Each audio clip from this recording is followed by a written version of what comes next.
안녕하세요. 노인 돌봄 생활 지원사 과정을 맡게 된 박문기입니다. 여러분, 대한민국이 빠르게 늙어가고 있다는 말 혹시 들어보셨나요? 우리나라는 전 세계 중에서 고령화 속도가 굉장히 빠르게 진행되고 있는 나라입니다. 1인 노인 가구가 증가하고 있고요. 그리고 핵가족화가 진행이 되면서 노인들을 모시고 살고 있는 이런 가구 수가 줄어들고 있고요. 그리고 우리가 노인분들을 모시고 사는 가정이라 하더라도 맞벌이 부부가 증가하면서 낮 시간 동안 어르신들을 돌보는 것에 문제가 생기고 있습니다, 여러분. 그래서 우리가 가족의 돌봄 기능이 약화되고 이런 돌봄의 사회적인 요구가 증가하고 있거든요. 그래서 이 돌봄은 우리가 노인 관련 돌봄은 우리가 풀어야 되는 숙제가 되고 있습니다. 그래서 우리 정부나 지자체에서도 노인 돌봄 관련 인력들을 필요로 하고 있는데요. 노인 돌봄 생활 지원사는 그중에서 굉장히 주목받고 있는 직업이라고 생각하시면 되겠습니다. 그럼 우리 노인 돌봄 생활 지원사 과정에 대해서 자세히 살펴보도록 하겠습니다. 그러면 노인 돌봄 생활 지원사에서 어떤 것들을 이렇게 살펴보게 될지 학습 목차에 대해서 살펴보도록 하겠습니다. 그러면 1강에서는 노인 돌봄 생활 지원사가 어떤 직업인지 노인 돌봄 생활 지원사의 개요에 대해서 살펴보고요. 그리고 우리 노인 돌봄 생활 지원사는 노인 맞춤 돌봄 서비스에서 일하는 그런 직업이거든요. 그렇기 때문에 노인 맞춤 돌봄 서비스에 대해서 살펴보고요. 그리고 우리가 서비스를 제공하는 이 대상자인 노인에 대해서 이해해야 되잖아요. 그렇기 때문에 이 대상자인 노인에 대해서 이해하기 위해서 노년기의 특징이 어떻게 되는지 노화 관련 이론, 노인 가족 관계의 변화랑 부양 문제, 노인 복지의 이해, 노인 인권의 보호에 대해서 알아보고요. 그리고 노인분들의 신체적이고 정신적이고 사회적인 건강을 유지하고 그리고 안전한 생활 환경을 제공해드리고 삶의 질을 이렇게 높여드리기 위해서 노인의 안전관리라던가 감염 및 약물관리, 노인의 심리 및 상담, 노인 자살 예방, 노년기의 죽음과 사별 경험, 정서 지원, 치매에 대한 이해, 응급상황 대처에 대해서 살펴보고요. 그리고 생활지원사가 일하게 되는 노인 맞춤 돌봄 서비스에 대해서 좀 더 자세히 살펴보기 위해서 노인 돌봄 실제 첫 번째, 두 번째, 세 번째 파트로 나누어서 좀 자세히 살펴보고요. 그리고 노인의 삶의 질을 이렇게 향상시켜 드리기 위해서 주거 환경 관리라던가 지역사회 연계에 대해서 살펴보겠습니다. 그러면 제1강에서는 노인 돌봄 생활 지원사의 개요에 대해서 살펴보겠습니다. 여러분, 노인 돌봄 생활 지원사는 어떤 직업일까요? 노인 돌봄 생활 지원사는 정부에서 수행하는 노인 맞춤 돌봄 서비스의 수행 인력입니다. 그래서 우리가 일상생활 영위가 어려운 취약 노인들에게 안전 지원, 생활교육, 일상생활 지원, 정서 지원, 사회 참여, 지역사회 연계 지원 등의 이런 적절한 돌봄을 제공해서 어르신들의 건강과 안녕을 지원하는 전문가라고 생각을 하시면 됩니다. 그리고 이 어르신 및 가족과의 긴밀한 의사소통과 배려를 바탕으로 적절한 돌봄 서비스를 지원해서 일상생활을 건강하고 원활하게 할 수 있도록 조력하는 거죠. 그래서 일상생활의 문제를 이렇게 도와드리는 그런 역할을 하는 거죠. 그래서 궁극적으로는 노인의 삶의 질을 향상시키는 일을 수행하는 전문가라고 생각을 하시면 됩니다, 여러분. 다음에는 노인 돌봄 서비스, 노인 맞춤 돌봄 서비스에 대해서 살펴보도록 하겠습니다. 여러분, 노인 맞춤 돌봄 서비스는 우리 정부가 2020년 1월부터 실시한 서비스거든요. 그런데 이 노인 맞춤 돌봄 서비스를 이렇게 시행하기 전에 2020년 전에는 노인 돌봄 서비스였어요. 그래서 이 6가지 영역의 서비스였거든요. 그래서 노인 돌봄 기본 서비스, 노인 돌봄 종합 서비스, 단기 가사 서비스, 초기 독거 노인 자립지원센터, 독거 노인 사회관계망 활성화 사업, 지역사회 지원 연계 사업 이렇게 6가지 영역의 사업이었는데요. 이 6가지 영역을 노인 맞춤 돌봄 서비스로 통합해서 개편한 서비스가 노인 맞춤 돌봄 서비스고 이 노인 맞춤 돌봄 서비스의 수행 인력이 생활지원사라고 생각을 우리가 지금 배우고 있는 생활지원사라고 생각하시면 됩니다. 그러면 우리 노인 돌봄 기본 서비스에서는 예전에는 독거노인 생활관리사라고 불려졌고요. 다음에 노인 돌봄 종합 서비스에서는 우리 노인 돌봄이라고 이렇게 불려졌던 다양한 명칭이 노인 맞춤 돌봄 서비스로 통합 개편되면서 우리 생활지원사라는 명칭으로 통일됐다고 생각하시면 됩니다, 여러분. 그러면 우리 노인 돌봄이 대두된 배경에 대해서 살펴보도록 하겠습니다. 고령화 사회라고 하는 건 고령화되어 가는 겁니다, 여러분. 고령화되어 가는 거라서 노인 인구가 전체 인구의 7% 이상이면 고령화되어 가는 고령화 사회라고 얘기를 하고요.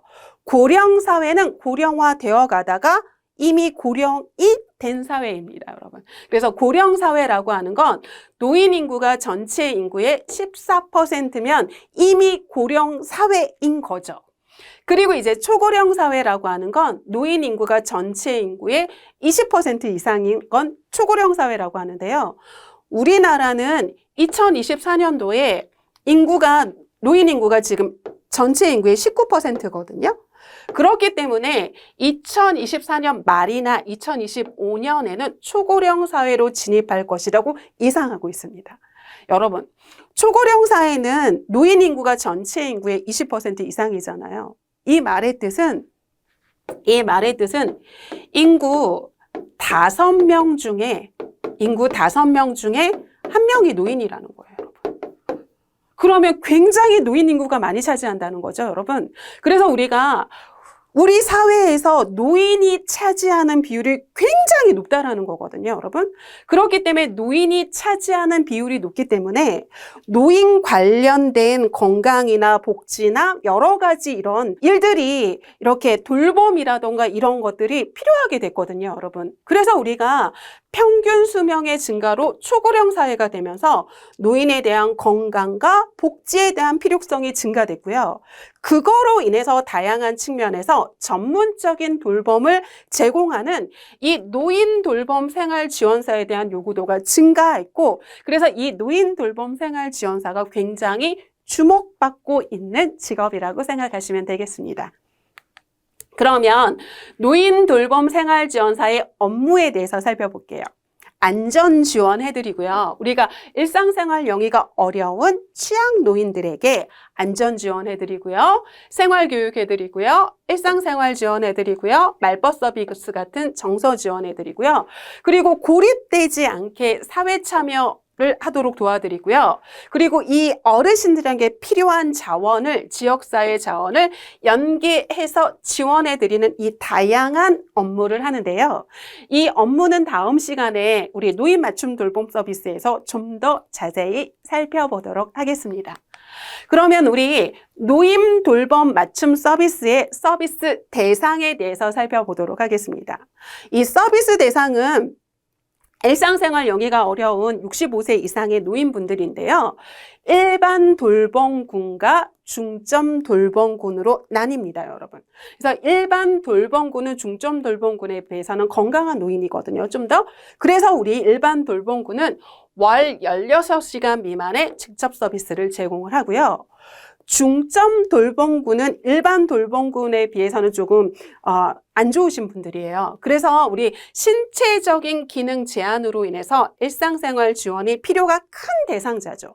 그렇기 때문에 16시간 미만이었는데 여기서는 20시간 이상 40시간 미만의 직접 서비스를 제공해 드립니다. 그래서 우리가 노인 돌봄 생활 지원사 1명, 이 노인 돌봄 생활 지원사 1명당 평균 한 15명 정도의 어르신을 이렇게 돌보고 있거든요, 여러분. 그럼 이 15명 정도를 돌보는데 이 15명 중에서 이 일반 돌봄군은 한 80%, 다음에 이 중점 돌봄군은 20%로 이렇게 20% 비율로 이렇게 담당을 해서 업무를 이렇게 수행한다고 생각하시면 되겠습니다. 그럼 우리 노인 돌봄 생활 지원사의 복무 관리에 대해서 살펴보도록 하겠습니다. 노인 돌봄 생활 지원사는 우리가 수행 기간에서 공개 모집하거든요. 그래서 우리가 뭐 11월서부터 해가지고 뭐 10월, 11월, 10월, 12월, 뭐 1, 2월 해가지고 이때 공개 모집을 해요. 그럼 공개 모집을 통해서 선발이 되고요. 그리고 이 생활지원사 같은 경우에는 근무 기간이 1년 단위거든요. 1년 단위의 계약직 근로자예요. 계약직 근로자인데 이 생활지원사는 노인 맞춤 돌봄 서비스를 수행하기 위해서 역량과 의지가 있는 자 중에서 이렇게 선발을 하는데요. 사회복지사 자격증이나 요양보호사 자격증이 있으면 더 우대하기는 하지만 필수 조건은 아닙니다, 여러분. 필수 조건이 아니기 때문에 우리가 연령의 제한 없고요. 다음에 성별의 제한 없고요. 다음에 학력의 제한도 없고요. 다음에 자격증의 제한도 없어요. 필수 조건이 아니기 때문에. 그러니까 자격증의 제한도 없고 이 노인 돌봄 생활 지원사 이 과정을 통해서 자격증을 취득하시면 됩니다, 여러분. 다음에 우리가 그 노인 돌봄 생활 지원사는 주 5일 근무하거든요. 주 5일 근무하는데 이렇게 하루 5시간 근무해요. 하루 이렇게 5시간 근무합니다, 여러분. 5시간 근무하는데 휴게 시간을 제외하고요. 우리가 뭐 9시서부터 뭐 12시 반까지 휴게 시간 30분 제외하고요. 아니면 뭐 12시 30분에서 뭐 6시까지 이렇게 5시간 정도 이렇게 근무를 한다고 생각을 하시면 됩니다. 다음에 생활지원사 같은 경우에는 4대 보험도 다 되고요. 다음에 휴가도 갈 수 있고요. 퇴직금 제도도 있습니다, 여러분. 퇴직금 제도도 있고요. 다음에 이 생활지원사는 만약에 이 생활지원사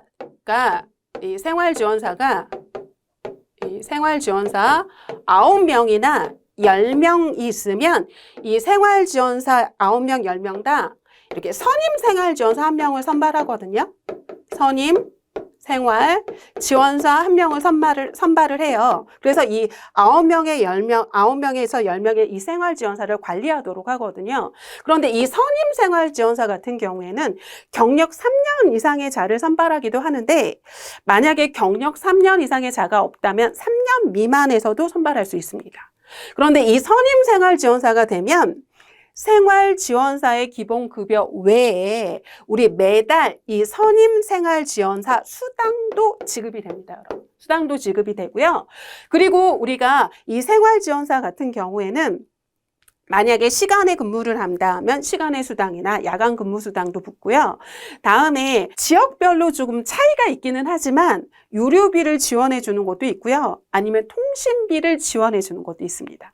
그리고 우리가 노인돌봄 생활지원사는 직무교육을, 이 노인돌봄 관련 직무교육을 이수하고 업무를 시작을 해야 되거든요. 그래서 신규자인 경우의 교육과정, 다음에 경력자인 경우에 이 경력과정에 직무교육을 이수하고 그리고 노인돌봄 생활지원사로서의 업무를 수행한다고 생각하시면 되겠습니다.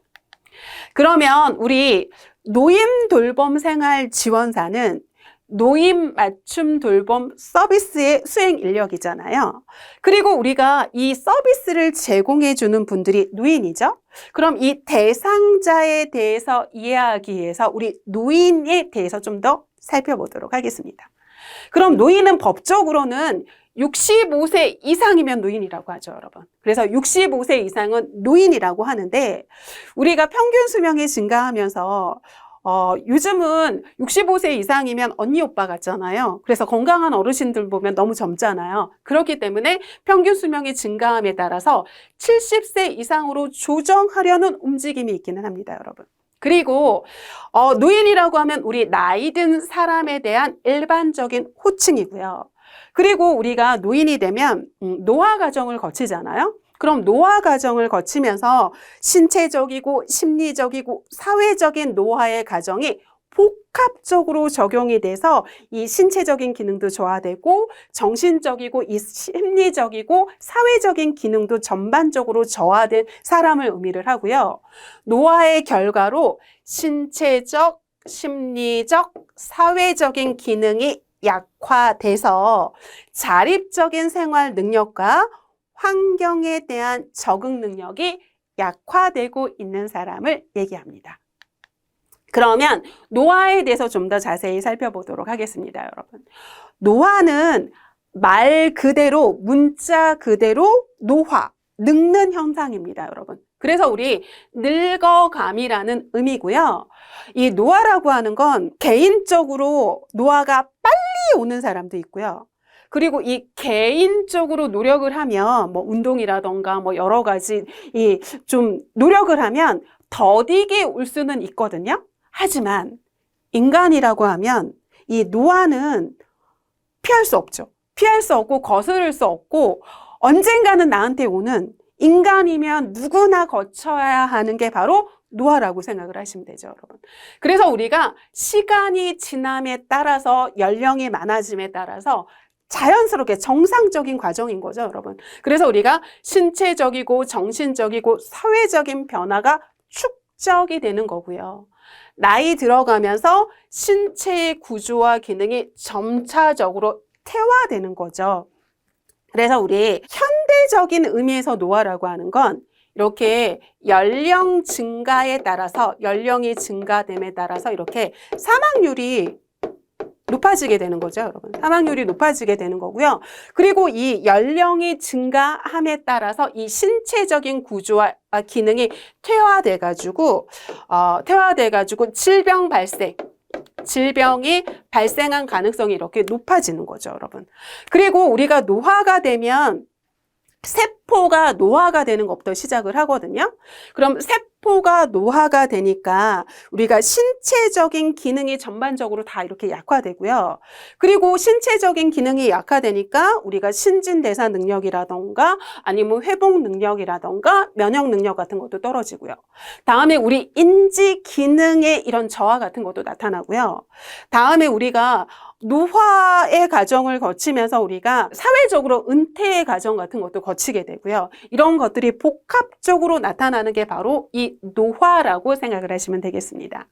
그러면 우리 노화의 증상에 대해서 좀 더 살펴보도록 할게요. 그럼 노화가 되면 나이가 들어가면서 발생하는 정상적인 변화죠. 우리가 빨리 오는 사람도 있고 아니면 개별적인 노력에 의해서 더디게 오는 사람도 있지만 노화는 피해갈 수 없잖아요. 그래서 사람이라면 누구나 오는 거고 누구나 이 노화 과정을 거치면서 우리가 출생을 했으면 뚜벅뚜벅 우리가 사망으로 이렇게 걸어가고 있는 거잖아요. 사망의 시기, 사망의 나이만 다를 뿐이지 노화의 과정을 거치면서 정상적으로 이렇게 변화되는 과정이죠. 그래서 대개 모든 신체 영역에서 서서히 진행되죠. 연령이 증가함에 따라서 서서히 진행되는 거고요. 노화는 개인적인 측면에서 자립적인 생활 능력을 떨어뜨리죠. 왜냐하면 우리가 신체적인 기능이 떨어지기 때문에 신체적인 기능 제한이 오잖아요. 그럼 신체적인 기능 제한으로 우리가 자립 능력이 떨어져서 이 자립 능력이 떨어지신 분들에게 적절한 돌봄 서비스를 제공해 드리는 게 바로 우리가 지금 배우고 있는 노인 돌봄 생활 지원사라고 생각을 하시면 됩니다. 그래서 우리가 자립적인 생활 능력이 떨어지기 때문에 개인과 환경과의 관계에서 환경적인 적응 능력까지 떨어뜨리는 게 바로 노화라고 생각하시면 되겠습니다. 그러면 우리가 노화가 신체적인 기능도 떨어뜨리고 심리적인 기능도 떨어뜨리고 사회적인 기능도 떨어뜨리고 뭐 환경적인 적응 능력도 떨어뜨리고 전반적으로 이렇게 안 좋은 것들만 있는 걸 봤잖아요. 그런데 노화는 긍정적인 측면도 있습니다, 여러분. 긍정적인 측면도 있는데 노인 한 사람이 죽으면 도서관 하나가 사라지는 것 같다라고 하는 아프리카 속담도 있거든요, 여러분. 그럼 노인분들은 삶을 살아오면서 경험이나 지혜가 축적이 됐잖아요. 그렇기 때문에 삶의 균형과 지혜를 유지할 수 있고요. 그걸 통해서 일상적인 균형을 유지하고 좀 더 안정적이고요. 의사결정에서 좀 신중하기 때문에 실수가 적고요. 일상생활을 우리가 삶의 그 과정을 통해서 축적된 지혜랑 경험이 있기 때문에 많은 정보 중에서도 중요한 정보를 추출해낼 수 있는 능력이 있죠. 그럼 이런 긍정적인 측면도 있기 때문에 우리가 젊은 세대들이 노인분들의 이 삶의 과정을 통해서 축적한 경험과 지혜를 본받고요. 그리고 이 본받은 것을 통해서 더 발전시킬 수 있도록 노력해야 된다고 생각하시면 되겠습니다. 그러면 우리 건강한 노화를 하기 위해선 어떻게 해야 되는지 조금 살펴보도록 하겠습니다. 그럼 우리가 건강한 노화를 이루게 하는 게 중요하잖아요. 왜냐하면 우리가 평균 수명은 증가했죠? 평균 수명은 증가를 했는데 이거에 맞춰서 건강 수명은 여기에 따라주지 못하고 있거든요. 건강 수명은 여기에 따라가지 못하고 있잖아요. 그래서 우리가 평균 수명뿐만 아니라 건강 수명을 높이기 위해서는 건강한 노화가 굉장히 중요합니다, 여러분. 그러면 이 건강한 노화를 하기 위해서 자기의 신체랑 활동에 맞게 영양분을 섭취를 해야 되죠. 그래서 너무 과잉 섭취해서 비만으로 인해서 만성질환이 생기지 않도록 하는 것도 중요하고, 그러니까 신체랑 활동에 맞게 적절하고 건강한 영양분을 섭취를 하고요. 그리고 우리가 운동도 되게 중요하잖아요. 그런데 이 운동은 다른 사람이 한다고 해서 나한테 다 도움이 되는 건 아니거든요. 이 어르신마다 건강 상태가 다르고요. 어르신마다 신체적인 질병을 가지고 있는 것들이 다 다르잖아요. 그렇기 때문에 개인에 맞는 적절한 운동을 하고요. 지속적으로 뇌에 자극을 줘서 기억력과 인지력을 유지해서 우리가 치매를 예방하는 것도 굉장히 중요하죠, 여러분. 그래서 우리가 65세 이상이 되면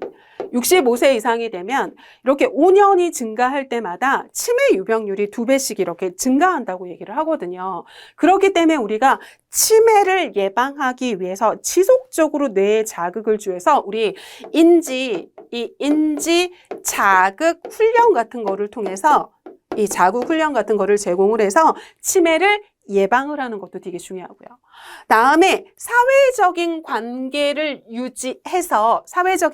유지하는데 우리가 고립되거나 단절되면 안 되잖아요. 그렇기 때문에 고립되고 단절돼서 고독사나 자살로 이어지지 않도록 하기 위해서 사회적인 관계를 유지하는 것도 중요하고요. 다음에 자원봉사 활동을 한다던가 아니면 여가 활동을 한다던가 지역사회 참여 같은 활동을 통해서 생산적인 활동을 유지하는 것도 건강한 노화를 하기 위한 방법이라고 생각하시면 되겠습니다. 그러면 우리 여기서 1강에서는 노인 돌봄 생활 지원사가 어떤 직업인지에 대해서 살펴봤는데요. 노인 돌봄 생활 지원사는 초고령 사회로 인해서 우리 사회에서 노인 인구가 차지하는 비율이 굉장히 높아지고 있잖아요. 인구 5명 중에 1명이 노인이기 때문에 우리가 굉장히 이 차지하는 비율이 높아지고 있어서 노인 돌봄 관련해서 이런 직종들이, 유망한 직종들이 이렇게 주목받고 있고 요구되고 있는데 그 중에서도 우리 노인 돌봄 생활 지원사가 굉장히 주목받고 있는 직업이라고 생각을 하시면 되죠. 왜냐하면 정부가에서 실시하는 거잖아요. 정부에서 실시하는 노인 맞춤 돌봄 서비스의 수행 인력이기 때문에 굉장히 주목받고 있는 직업이고요. 그리고 우리가 이 노인 돌봄 서비스, 이 노인 맞춤 돌봄 서비스를 제공해 드리는 이 대상자에 대해서 이해하기 위해서 노인에 대한 전반적인 개념에 대해서도 살펴봤고요. 우리가 노화의 과정에 대해서도 살펴봤고요. 그리고 우리가 건강한 노화를 하기 위해서는 어떻게 해야 되는지도 살펴봤고요. 다음에 노화는 안 좋은 측면도 있지만 우리가 노화는 긍정적인 측면도 있다는 것도 살펴봤습니다. 우리가 이 과정을 통해서 여러분들 여러분들이 노인 돌봄에 관한 이런 전문적인 지식을 습득을 해서 노인 돌봄 생활 지원사로 근무하실 때 전문적인 지식을 습득해서 여러분들이 현장에서 도움이 되셨으면 좋겠습니다. 이번 시간의 내용은 여기까지입니다. 다음 강의에서 뵙겠습니다. 감사합니다.